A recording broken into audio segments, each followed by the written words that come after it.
twabatirijwe no mu rupfu rwe, nuko rero kubwo mubatizo twahambanywe nawe mu rupfu rwe, kugira ngo nk'uko Kristo yazuwe n'ubwiza bwa data wa twese aba ariko natwe tugendera mu bugingo bushya. Urumva icyo nicyo cyonyine gituma umuntu agendera mu bugingo bushya, nuko aba yarabatijwe mu rupfu rw'umwami Yesu.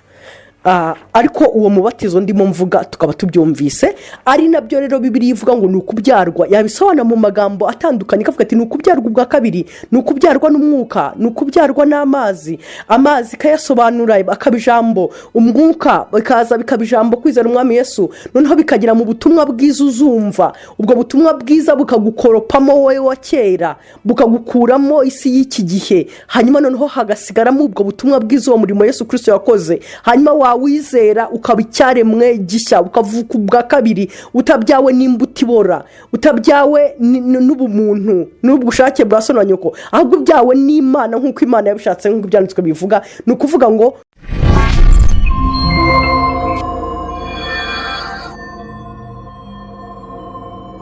ndabasuhuje mu izina ry'umwami wacu Yesu Kristo, aho duteranye mu izina ry'umwami wacu Yesu. Nubwo tutari mu iteraniro rimwe ngo umuntu ajye areba undi mu maso, ariko ku isi yose aho abantu bose baba bateranye mu izina ry'umwami Yesu, we avuga ko ari kumwe nabo, kuko yavuze ko azabana natwe kugeza ku mperuka y'ibihe. Rero uko niko nizera ko umwami Yesu ari kumwe natwe, kugira ngo atugirire neza, aduhe ibyo yagennye kuri uyu munsi, kugira ngo dushobore kubyakira mu izina rye ryera. Reka dutangire dusenga Imana kugira ngo tuyisabe ibane natwe. Rero ikomeze, ni ukuvuga ngo iri kumwe natwe, ntabwo tuyisaba ko ibana natwe, ahubwo nuko turimo tuyisaba kugira ngo uko kubana natwe kutugirira umumaro, tuyisabe ibyo yadukorera. Mucunguzi mwiza mwami Yesu, wowe tuzi kuri kumwe natwe ibihe byose mwami, turagusabye data ubwo tugiye gusangira ijambo ryawe kano kanya, ndakwinginze mwami, wowe urondora imitima yacu ukayimenya, ukamenyera kure ibyo tunyotewe nuko dushonje, ukamenya ibidupfaho n'ibyo udukijije uko bingana. Ndakwinginze ngo uyu munsi mwami ijambo ryawe rishobore kutubohora. Wavuze ko ari ryo rifite ububasha bwo kutubohora, nurijya inyuma rero mwami Yesu rishobore kuduhesha ibyo tudafite, ridubohore ku ngoyi tufite, kandi riduhe icyerekezo kizima cyo kuzakubona no kubana nawe iteka ryose. Bisabye mu izina ryawe ryera Yesu Kristo, amin. Uwo muri kumwe ni Ingabire Clemence, ikiganiro ni cya kindi. Hanyuma Imana ibaha umugisha. Ndi bukomeze kukirebana n'umubatizo. Ubushize twarebye ku bivuko bwa kabiri, kubyarwa n'amazi no kubyarwa n'umwuka, ari wo mubatizo w'amazi mu buryo bw'igishushanyo, amazi nyabuzi mu buryo bw'igishushanyo, ariko bishushanya amazi nyakuri mu buryo bw'umwuka. Noneho rero ayo mazi ari ryo jambo ry'Imana, ari ryo Yesu, kandi akaba ari nayo mwuka, twarabibonye.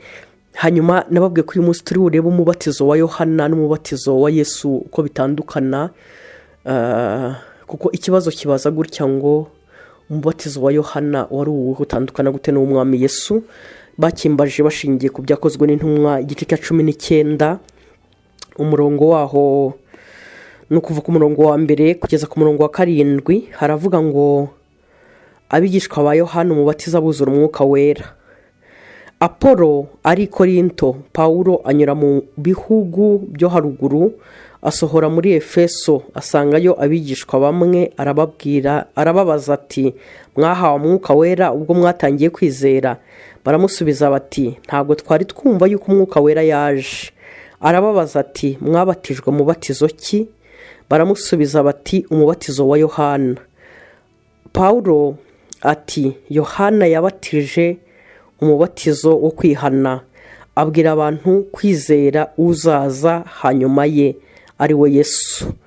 Babyumvise batyo babatizwa mu izina ry'umwami Yesu. Paulo amaze kubarambikaho ibiganza, umwuka wera abazaho, bavuga izindi ndimi, barahanura. Abo bantu bose bari nka 12. Mwibuke uyu Apolo yari umuntu w'intyoza cyane, yari umuntu uzi kuvuga. Hanyuma yari yarigeze kujya kubwiriza mu itorero Paul yabwirijemo. Paul ariko icyo gihe ntiyari ahari, ni itorero ry'Abakorinto. hanyuma abantu ko ntitubaranamwemera rwose kuko yari ahavuye bari bariremyemo ibice. Abantu bamwe bavuga bati twe turi aba Polo, abandi turi aba Pawulo, abandi turi aba Kefa. Niko rero ajya bandikira urwandiko rwa mbere ababwira ku gice cya 3, akababwira ati ese mwebwe mujya kwirema ibice ku abantu ni iki kugira ngo mwireme ibice ku bwabo rwose, ko naje jyewe ndi umubibyi w'imbuto y'ubutumwa bwiza mu mitima yanyu, nyiri imbuto akaba ari Kristo, ariryo jambo ry'ubwami, namwe mukaba murabe. Ati Apolo akaza akavomerera iyo mbuto nahinze. Ati mwebwe mujya kwiringira abantu gute rwose, mwakwiringiye umwami Yesu arabacyaha muri ubwo buryo. Nagira ngo nkumvishe uburyo uyu Apolo yari intyoza cyane, ariko yari afite akantu aburamo. Agomba kuba ari we wari ukuriye iki gikundi cy'abo bantu 12 babigishwa ba Yohana. Hanyuma Paul rero yarabitegereje, abarebye abona ko mu butumwa bwiza barimo babwiriza cyangwa mu buzima barimo babaho, abona hari ikintu kiburamo. Kuko muribuka ubwo Yesu yavuganaga na Nikodemu ku bice 3 twarahize ejo, amubwira amuhamiriza ibyo kubyarwa n'amazi no kubyarwa n'umwuka uko bimeze. Yaramubwiye ngo nk'uko umuyaga uhuha, ntumenye aho uturutse, ntumenye n'aho ujya, ariko ukabibwirwa, ikibikubwira kikaba ari manifestation y'uwo muyaga, y'ibyo uhushye. Ati bikaba kumenyesha ko umuyaga uhari, ko ari mwinshi. Ati niko n'ababyawe n'umwuka nabo bamera, ntabwo bahinduka. Ntabwo uzasubira mu nda ya mama wawe ngo wongere uvuke, ntabwo nunavuka ubwa kabiri nta kimenyetso tuzabona inyuma, ariko tuzabibwirwa n'ibyo manifestation, ibintu ukora, uko uvuga, uko ugenda muri action na reaction zawe. Uburyo bw'imibereho yawe nibwo buzatugaragariza niba ufite umwuka wera, niba waravutse ubwa kabiri mu bugingo bwawe. Rero nawe afite uku kuntu nyine, ashobora kuba ariko yahereye abagenzura, yareba manifestation zabo akabona nta mwuka uhari. Hanyuma noneho rero nibwo yahise ababaza ikibazo, ati mwahawe umwuka wera ubwo mwatangiye kwizera? Bamubera abanyakuri, baramusubiza bati ntabwo twari twumva yuko umwuka wera yaje. Kuvuga ngo ntitunabizi, yenda yaraje cyangwa ntiyaje, ntitunabizi ukuntu bigenda rwose. Hanyuma ngo arababaza ati urumva, ahita amenya ikibazo cyaba gihari aho kiri. Arabaza ati mwabatijwe mubatizo ki? Baramubwira bati twabatije umubatizo wa Yohana.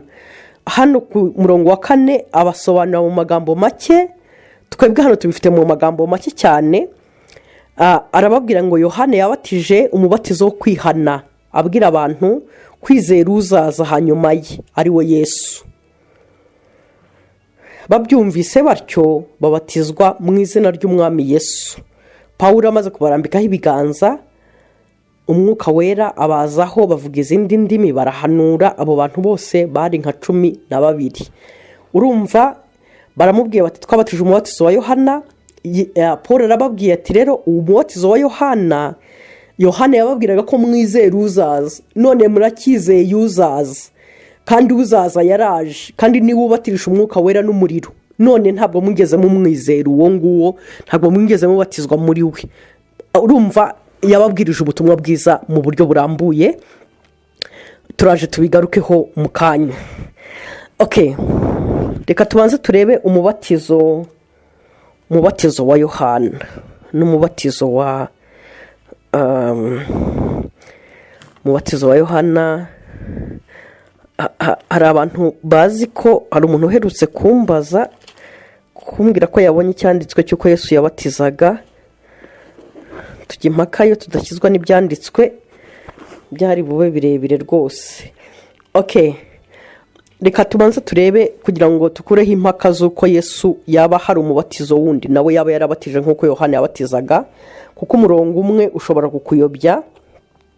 Reka tujye mu butumwa bwiza bwa Yohana igice cya 3 umurongo 22, haravuga ngo hanyuma y'ibyo Yesu ajyana n'abigishwa be mu gihugu cy'Iyudaya, atinda nayo nabo abatiza abantu. Urumva ni Yesu, hanyuma y'ibyo Yesu ajyana n'abigishwa be mu gihugu cy'Iyudaya, atinda nayo nabo abatiza abantu. Ariko Yohana we yabatirizaga mu Ainoni bugufi bw'Isalimu, kuko hari amazi menshi. Ugarukiye ahangaha wagira ngo Yesu yarabatizaga, nawe wenda iyo barimo bavuga umubatizo wa Yohana bakavuga n'umubatizo wa Yesu ukagira ngo wenda Yesu yarabatizaga. Ariko tumanuke tugere ku gice cya 4 cy'ubutumwa bwiza bwa Yohana nyine aho arahita akubwira ngo nuko umwami Yesu amenya yuko abafarisayo bumvise yuko yigisha kandi abatiza benshi arusha Yohana. Icyakora Yesu bwe si we wabatizaga, ahubwo ntabigishwa be. Nicyo cyatumye ava i Yudaya agasubira i Galilaya. Ubwo ngira ngo murabyumvise, ntabwo Yesu yigeze abatiza, nta muntu n'umwe yigeze abatiza. Ababatije bari abigishwa be, hanyuma na Yohana yarabatije. Ako ngako karaga paranteze ko kugira ngo dukureho confusion. Reka turebe muri Matayo rero, turebe umubatizo wa Yohana umeze ute. Turebe ubutumwa bwiza bwa Matayo igice cyaho, turasoma igice cya 3 twumva icyo Imana bitubwiraho. Reka tumaze dusoma mu izina rya Yesu. Haravuga ngo icyo gihe Yohana umubatiza araza yigishiriza mu butayu bw'i Yudaya ati, mwihane kuko ubwami bwo mu ijuru buri hafi. Kandi niwe wavuzwe n'umuhanuzi Yesaya ati, ijwi ry'urangura mu butayu ati, nimutunganye inzira z'Uwiteka, mugorore inzira ze. Yohana uwo yari yambaye umwambaro w'ubwoya bw'ingamiya, abukenyeje umushumi, ibyo kurya bye byari inzige n'ubuki bw'ubuhura. Maze ab'i Yerusalemu n'ab'i Yudaya bose no mu gihugu cyose giteganye na Yorodani bose barahaguruka bajya aho ari, babatizwa mu ruzi rwa Yorodani, bavuga ibyaha bakoze. Abonye abafarisayo n'abasadukayo benshi bazanywe no kubatizwa, arababaza ati, mwabana b'inshiramwe, ninde wababuriye ngo muhunge umujinya uzatera? Nuko mwera imbuto zikwiye abihannye, ntimukibwire muti dufite Aburahamu ari we sogokuruza. Ndababwira yuko Imana ibasha guhindura Aburahamu abana muri aya mabuye. Ndetse ubu intorezo igezwe ku bishyitsi by'ibiti. Nuko igiti cyose kitera imbuto nziza kizacibwa kijugunywe mu muriro. Jyeweho ndababatirisha amazi ngo mwihane, ariko uzaza hanyuma yanjye andusha ubushobozi, ntibinkwiriye no kumutwaza inkweto. Niwe uzababatirisha umwuka wera n'umuriro. Intara ye iri mu kuboko kwe, kandi azeza imbuga ye cyane. Amasaka ye azayahunika mu kigega, ariko umurama wo azawucanisha umuriro. Reka tube duhagarariye aha. Mu byanditswe dusomye muri iki gice cya Matayo igice cya 3, Matayo igice cya 3 twasomye tugeje ku murongo wa 12. Icya mbere ku murongo wa 2 twabonye ko aravuze ngo ni kuvuga ngo yaje abwiriza abantu mbere yuko babatizwa, yarabanzaga akababwiriza, ababwira yuko ubwami bw'Imana buje buri hafi. Mubanze mu mwibuke yuko ari integuza y'umwami Yesu, nicyo yashyiriweho ubuhanuzi niko bumuvuga, ni integuza. Nicyo kimwe. Ikindi cya kabiri nuko ari we usanganye imitima n'iyabase ukurikije ubuhanuzi bwa Malaki. Yesu yaje guhamya ko burya ari we Eliya wagombaga kuza. Twarabyize nabyo mu buryo buhagije, ntabwo nabisubiramo. Noneho rero arababwira rero ati ubwami bw'Imana buri hafi. Urumva arimo arahamya ko ubwami bw'Imana buje buri inyuma, bugiye kuza, none nimwitegure.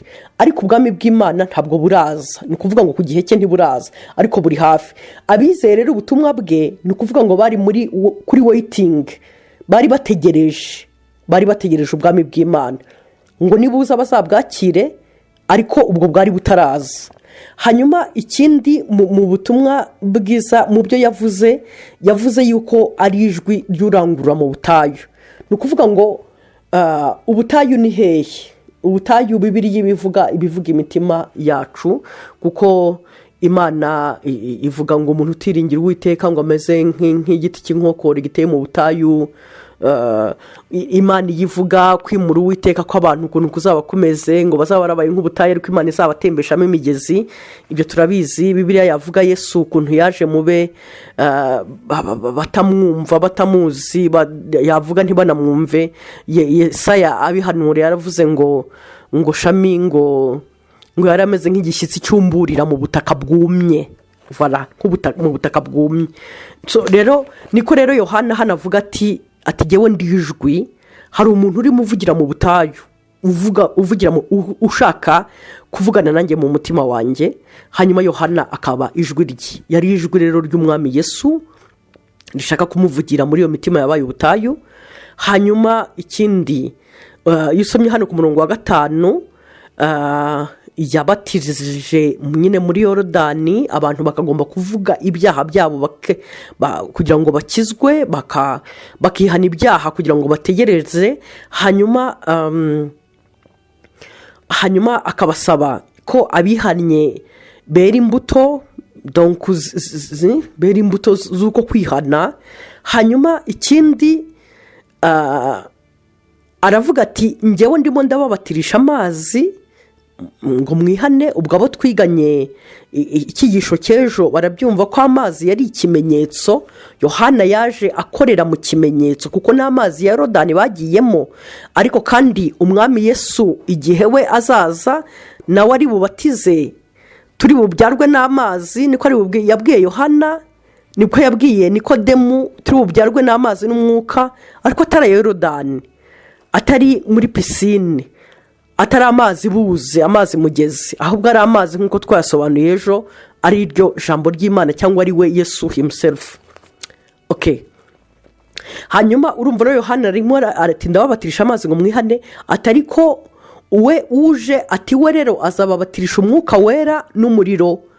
Ubwo urumva ko ari nanone kujya kubyarwa n'umwuka nka kwa kundi twabirebye ejo, aho Imana ivuga iti amagambo mbabwira, Yesu avuga ati amagambo mbabwira ni wo mwuka kandi ni wo bugingo. Ibyo twarebaga ibyo Yohana type y'umubatizo we, icyo twabona kwaho ni ukuvuga ngo yaje ari integuza. Reka mbahe urugero kugira ngo hari wenda tubone ko tubyumva neza. Nk'iyo hagiye gucaho abayobozi, mujya mubona hari imodoka igitambuka ifite icyapa gifite stop, igatambuka mbere yihuta cyane ku buryo rero imodoka zihita zibwiriza, iziri iburyo zikahagarara, iziri ibumoso zigahagarara, ukigizayo ugatanga inzira. Rero iyo ngiyi imaze gutambuka ntabwo ikurikira ari abayobozi nabo baza, hakurikira indi yo kureba ko koko iby'iya mbere yasabye byashyizwe mu bikorwa. Rero hari abahanuzi bari baraje baduha amasezerano, batubwira iby'agakiza twendaga kuzahabwa.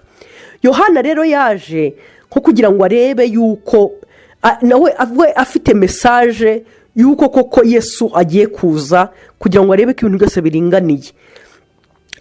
Si icyo ngicyo gusa, ikindi cya kabiri, Yohana yaje nk'uko ubuhanuzi bwamuvugaga ko ari we uko yari yazaza agasanganya imitima y'abana n'iyabase, kandi yari akaba yari wabaye Yohana. Ni ukuvuga ngo hari hatambutse imyaka 400 Isirayeli nta muhanuzi ifite. Rero abantu bari baribagiwe, batagifite ibyiringiro bizima bitsika imitima yabo ngo babe imitima ishyushye yiteguye kwakira ubwami bw'Imana. Rero Yohana yaje kongera kuyikangura nk'uko ubuhanuzi bwamuvugaga, ariko ni ukuvuga ngo arimo arakangura ariko si we. Nk'uko Yohana mu butumwa bwiza aravuga ngo yaje ari umuhamya w'umucyo, nyamara si ubwe wari umucyo. We rero ahamya Yesu atya. Iyo usomye nko mu butumwa bwiza bwa Yohana, reka turebe muri Yohana igice cyaho cya mbere, urebe uburyo we ahamya Yesu. Igice cya mbere turasoma dore ku murongo wa 15, ukuntu ahamya Yesu. Aravuga ngo Yohana yahamije iby'uwo, avuga yeruye ati uwo ni we navuze nti uzaza hanyuma ni wunduta, kuko yahozeho ntarabaho, kandi ibimwuzuye akaba ari byo twahaweho twese, ni ubuntu bukurikira ubundi, kuko amategeko yatanzwe na Mose, ariko ubuntu n'ukuri byo byazanywe na Yesu Kristo. Urumva uburyo arimo we amuhamya, arahamya ati uwo ndimo mpamya uzi inyuma yanjye ntabwo ari uko azi inyuma yanjye, yarambanjirije guhereye kera kuko ntarabaho we ariho, ariko noneho jyewe naje kumutegurira. Ni ukuvuga ngo rero abakiriye umubatizo wa Yohana bari mu gihe cyo kwitegura uzaza, ariko abakiriye umubatizo w'umwami Yesu bakamenya ko yaje, hanyuma bakizera umwami Yesu, ni ukuvuga ngo bizeye uwaje. biri bwumvikane. Reka nkomeze ngerageze turebe ibyanditswe byera biradufasha. Reka dukomeze kuri iki gice cya Yohana, ahangaha mu butumwa bwiza bwa Yohana igice cya mbere. Reka mbere ku murongo wa 29 nanone aravuga ngo bukeye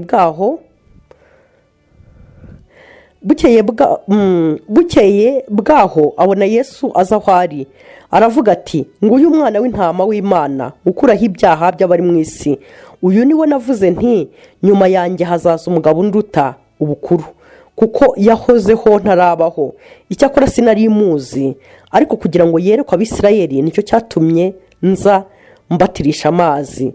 Kandi Yohana ahamya ati nabonye umwuka wera amanuka ava mu ijuru asa n'inuma atinda kuri we, icyakora sinari muzi, keretse yuko iyantumye kubatirisha amazi yambwiye iti uzabona umwuka amanuka akagwa kuri we, uwo niwe ubatirisha umwuka wera. Nanjye mbibonye mpamya yuko ari umwana w'Imana. Urumva Yohana we ni umuhamya, urimo umuhamya. Umunsi yamubonye aje kubatizwa, aje kuri Yorodani, yaravuze ngo nguri umwana w'intama w'Imana ukuraho ibyaha by'abari mu isi. Bisobanurwa ngo mu by'ukuri babantu bafite ibyiringiro bakabaye bizera uriya uwo nguwo nyine ahamije, kuko niba ari ukuraho ibyaha kandi akaba ariwe bategereje ariwe Mesiya, bakabaye bava kuri Yohana bakizera uwo kuko yabonetse. Ariko nyamara hari abatarabyumvise. Noneho Yohana amuhamya ati Imana yari yarampaye ikimenyetso kandi cyarasohoye, mwabyumvise. Noneho hari abigishwa benshi babimenye, bakurikira Yesu, ngo bajya kuri Yesu bikurikirira Yesu bava kuri Yohana. Noneho ngo abigishwa ba Yohana bashaka kumwexita, ni igiti cya gatatu cy'ubutumwa bwiza bwa Yohana. Baramubwira bati wa wundi wahamije kuri Yorodani, bati yakumazeho abantu bose barimo barakuvaho bakamujyaho, ati abantu bose bagiye. Noneho Yohana nabwo aramuhamya, aravuga ati ibyo ni byiza, ati kubera yuko uwavuye mu ijuru aruta uwo mu isi, ati uwavuye mu ijuru aruta uwo mu isi. Ati rero niyo mpamvu aturiye aranduta cyane, ati nkwiye gucishwa bugufi wagashyirwa hejuru, ati ahubwo ubwo umunezero wanjye urasohoye, ati kuko jyewe naje ndi umuranga, none ubwo umugeni yashimanye n'umukwe umunezero wanjye urasohoye, kuko jyewe yantumye kumurambagiriza umugeni, none umugeni yamushimye niwe arimo ajyaho. It's good, ni byiza rero umunezero wanjye umukwe azanshima kuko namurambagirije umugeni, hanyuma kandi nkaba mbona bishimanye bari kumwe. Uko nguko niko Yohana yabihamije. Hanyuma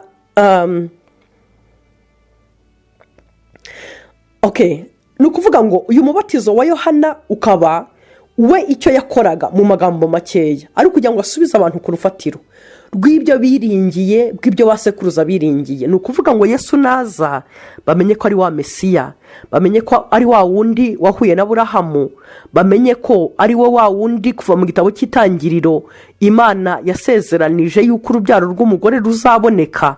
Bamenye, ni ukuvuga ngo mu bitabo byose by'abahanuzi ibyo bafite bizatume Yesu nazaza bazamwizera. Ni ukuvuga ngo izo nizo zari inshingano za Yohana, kugira ngo abantu imitima yabo ibe irese, hanyuma Yesu naza bamwizere bitume binjira muri ubwo bwami bw'Imana. Ngako kari akazi ka Yohana n'ababatijwe umubatizo we, nuko bivuga. Ariko gatoya arimo kamanze mvuge umubatizo. Iyo Bibiliya ivuze umubatizo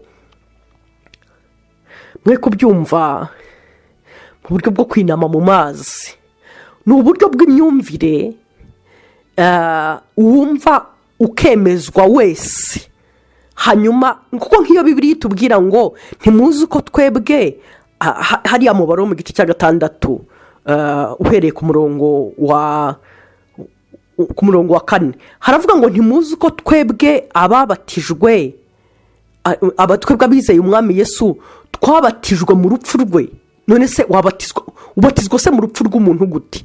Ni ukuvuga ngo kubatizwa mu rupfu rw'umwami Yesu ni ukumenya rwose ntushidikanye, ukamenya yuko burya urupfu rw'umwami Yesu ari rwo rwabaye incungu y'ubuzima bwawe. Yesu atapfuye ko yari umunyabyaha, ahubwo yabaye incungu, yari we mwana w'intama w'igitambo kigukuraho ibyaha. Niwe ukamenya yuko ari we wa wundi ubuhanuzi bwose buvuga ibyari urubanza rwawe byagiye kuri we, urwandiko rwakuregaga yari ubakurijeho kumubamba ku musaraba, ukasobanukirwa mu by'ukuri ubutumwa bwiza bw'umusaraba ko ariho agakiza kawe kari.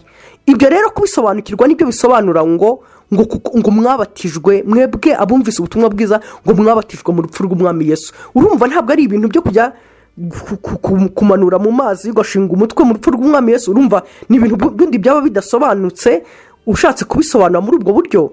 Ntabwo rero urumva ko iyo Imana ivuga ijambo batizo, batize bisobanura immersion, ariko immerge mu buryo buri spirituel, kwinikwa mu buryo buri spirituel. Ni ukuvuga ngo ni ukuba wowe ubwenge, umwuka wawe, umubiri wawe usobanukiwe neza mu buryo budashidikanya ibyo byanditswe byari urimo uvuga. Ni nayo mpamvu iyo uwo mubatizo utabaye kuri twebwe ntabwo dushobora gukizwa, biratunanira kuko tuba tutarasobanukiwe. Uko rero niko ababigishwa ba Yohana bari barasobanukiwe rwose ibyo gutegereza Yesu. Niyo mpamvu ntabwo ibyanditswe byashidikanyije yuko babonye umubatizo wa Yohana. Ni ukuvuga ngo barabyakiriye ubutumwa bwiza bwa Yohana neza, barabwakira ku buryo bicaye bategereje. Ni abantu bategereje umwami uzaza. None ntabwo bigeze bakira ubutumwa bwiza bw'umusaraba ngo babatizwe mu mwami, babatizwe mu rupfu rwe, basobanurirwe neza. Reka nongere nsubire muri iki cyanditswe cyo mu Baroma igice cya 6 kuko tutahasomye nubwo n'ejo twahasomye, ariko reka kongere tuhasubire wumve icyo Bibiliya havuga. Murongo igice cya 6 cy'Abaroma haravuga ngo ntimuzi yuko twese ababatirijwe muri Yesu Kristo twabatirijwe no mu rupfu rwe.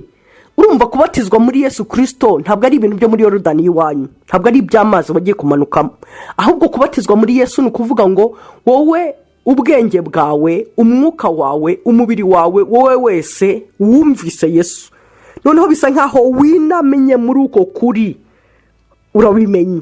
Hanyuma rero bituma ubatizwa no mu rupfu rwe. Ibyo ari byo bituma wa muntu wa kera apfa, hanyuma hakabaho umuntu mushyashya wizeye ibyo Yesu yakoze.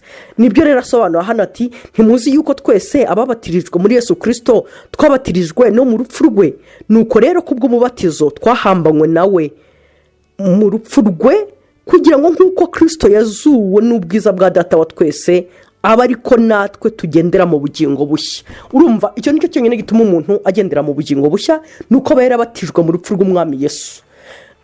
Ariko uwo mubatizo ndimo mvuga tukaba tubyumvise, ari nabyo rero Bibiliya ivuga ngo ni ukubyarwa. Yabisobanura mu magambo atandukanye, kavuga ati ni ukubyarwa ubwa kabiri, ni ukubyarwa n'umwuka, ni ukubyarwa n'amazi. Amazi kayasobanura akaba ijambo, umwuka bikaza bikaba ijambo, kwizera umwami Yesu, noneho bikagira mu butumwa bwiza uzumva. Ubwo butumwa bwiza bukagukoropamo wowe wa kera, bukagukuramo isi y'iki gihe, hanyuma noneho hagasigaramo ubwo butumwa bwiza uwo murimo Yesu Kristo yakoze. Hanyuma wizera ukaba icyaremwe gishya, ukavuka ubwa kabiri, utabyawe n'imbuto ibora, utabyawe n'ubumuntu n'ubushake bwa so na nyoko, ahubwo ubyawe n'Imana nk'uko Imana yabishatse, nk'uko ibyanditswe bivuga. Ni ukuvuga ngo ubyawe n'imbuto itabora, ari ryo jambo ry'Imana.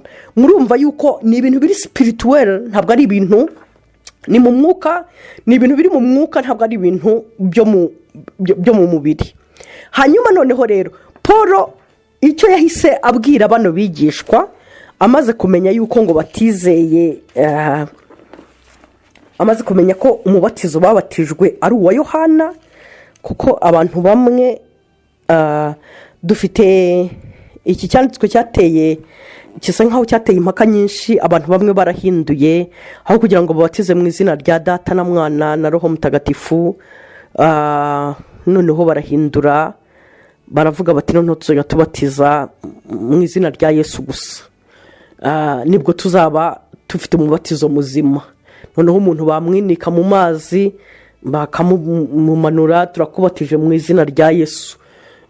Nabyo ntacyo byaba bimaze, ntabwo byaba bikemuye ikibazo, kuko icyo Paul yarimo avuga hano ntabwo cyaba gikemutse.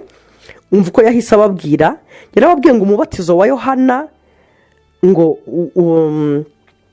Yohana yabatije umubatizo wo kwihana, abwira abantu kwizera uzaza hanyuma ye ari we Yesu Kristo.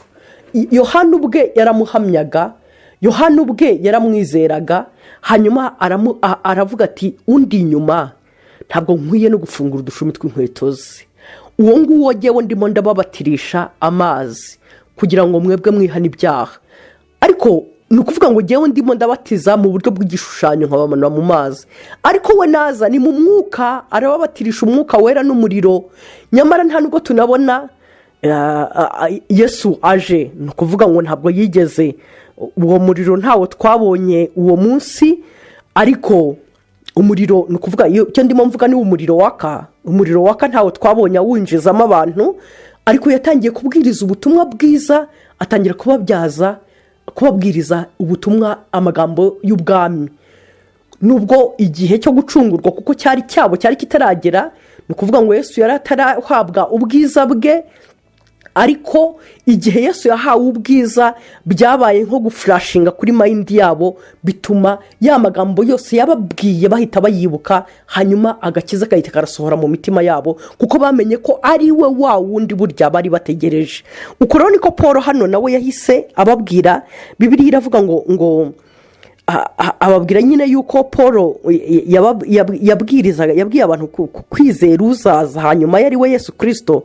Hanyuma urumva nubwo ari umurongo umwe banditse hano, bakavuga ngo reka nongere nsubiremo kino gice. Yarababaza ati mwabatijwe mu batizo ki? Baramusubiza bati umubatizo wa Yohana. Paul ati Yohana yabatije umubatizo wo kwihana, abwira abantu kwizera uzaza hanyuma ye ari we Yesu. Ngo babyumvise batyo babatizwa mu izina ry'umwami Yesu. Ni ukuvuga ngo nubwo ari umurongo umwe, uyu murongo wa 4, ariko yababwirije ubutumwa bwiza mu buryo bweruye. Ababwira yuko ari we wa wundi amasezerano yose bafite ashingiyeho, ari we wa wundi agakiza kabo gakomokamo.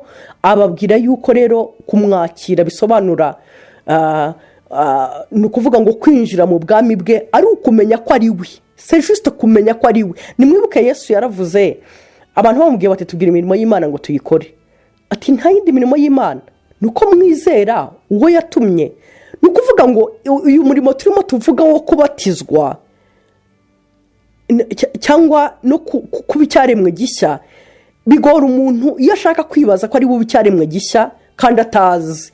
Ariko iyo usobanukiwe ukaba wabatijwe cyangwa winjijwe rwose mu kumva ubutumwa bwiza, ibindi byose biba automatique, bihita byikora ako kanya, kubera yuko isezerano riba ryasohoye muri wowe. Uba wavuye mu byiringirwa winjiye muri realite, mu kuri kw'ibyo wizera, kubera nta yindi struggle, nta yindi ntambara ibigihari. Niyo mpamvu Paul yarababwirije, ababwiriza Yesu wa wundi uwo basekuruza bizeye igihe cyose. Aramubabwira abantu baravuga bati batubone uwo twizeye, baba baramwizeye. Mu kumwizera uko nguko konyene, Bibiliya iravuga ngo batangira rero ubwo yabasengeraga ngo batangira kuvuga indimi, batangira guhanura. Iyo ngiyo niyo akaunta y'umuntu wese wahuye na Yesu nyakuri, wabwirije ubutumwa bwiza bw'ukuri kandi bukamugera ku mutima. Ubutumwa bwiza bw'ukuri kandi bukagwa muri bwa butaka bwiza mu mutima wizera. Ako kanya nicyo bihita bikora, bibyara iyo manifestation, ahita abona uwo mubatizo w'umwuka wera. Ntabwo umubatizo w'umwuka wera tubona koko twabaye macuwa, ntabwo ariko twabaye bakuru mu mwuka. Ibyo ngibyo bifite ukundi byitwa, ahubwo ni akaunta yawe n'umwami Yesu. Bisobanura ko utakiri mu mubare w'ibyatsi, ahubwo wagiye mu mubare w'ababyawe n'ijambo, nkuko twarimo tubyiga ejo. Noneho rero ibyo ngibyo nibyo bituma umuntu iyo yumviye ubutumwa bwiza,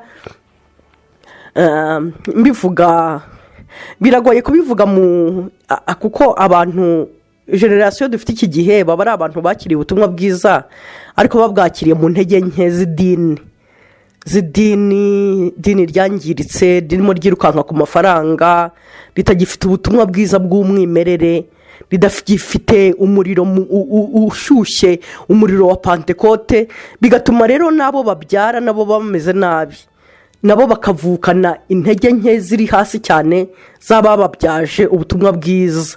Ibyo rero bigatuma iyi experience kuyivuga bisa nko guca umugani, kubwira abantu yuko iyo umuntu yahuye na Yesu bwa mbere acyumva ubutumwa bwiza atangira kwerekwa, kandi uko ni ukuri, arerekwa, harahanura, hanyuma avuga mu ndimi nshya, ubuzima bwe bwa buri munsi ibintu bikaba birahindutse ku buryo n'umubonye wese amenya yuko hari ikintu yakiriye, amenya ko hari akabuto yamize kubera ukuntu ibintu biba bishyushye byaka muri we. Ariko iby'uyu munsi rero biba ari ubukonje bukabije, kubera ibintu by'idini riba ryarabaye ryinshi, ku buryo kubisobanura bisa nk'ibigoye. Ariko icyo ukuri ni uko ubutumwa bwiza iyo bugeze mu mutima w'umuntu, ubutumwa bwiza bwa Yesu Kristo bukugira icyaremwe gishya, kuko isezerano ryasohoreye muri we. Ibi rero nibyo Paul yarimo abwiriza hano, nibyo yabwirije ababigishwa ba Yohana, bituma bamenya ko Yohana yari muri minisiteri yahawe minisiteri imeze nka tingatinga iza gusiza kugira ngo bazabone aho bubaka inzu. Tingatinga iringaniza imisozi, ikaringaniza ibibaya, hanyuma Yesu Kristo akaza nk'ushyiraho nk'ibuye ry'urufatiro, nanone nk'ibuye rikomeza imfuruka, akaba yaraje gushyira muri Siyoni ibuye ry'urufatiro kugira ngo itorero rishobore kubakwa kuri we. Hanyuma ababwiriza butumwa aba ba Paul yari yohereje bakavuga bati, natwe twababwirije ubutumwa nk'abubakisha beza b'ubwenge. Ati rero niyo mpamvu turimo tubabwira urwo rufatiro kugira ngo namwe muruzamurireho, aba ariko muzamuraho elevation yanyu, muzamuraho inkuta zanyu. Yesu ahabwa icyubahiro. Uko rero niko ubutumwa bwiza, urumva n'ukubakira ku mwami Yesu ubuzima bwacu, nicyo abagabo ba Paul bari bashinzwe. Ntabwo ari kuri Yohana. Abigishwa rero bari bakiri aba Yohana, bakiriye umubatizo wa Yohana, ni ukuvuga ngo bakiriye enseignement, inyigisho za Yohana zikaba arizo zibuzuyemo, arizo basa nkaho binitsemo. Abo rero urumva baracyari muri cya cyiciro cy'isezerano rya kera ryo gutegereza.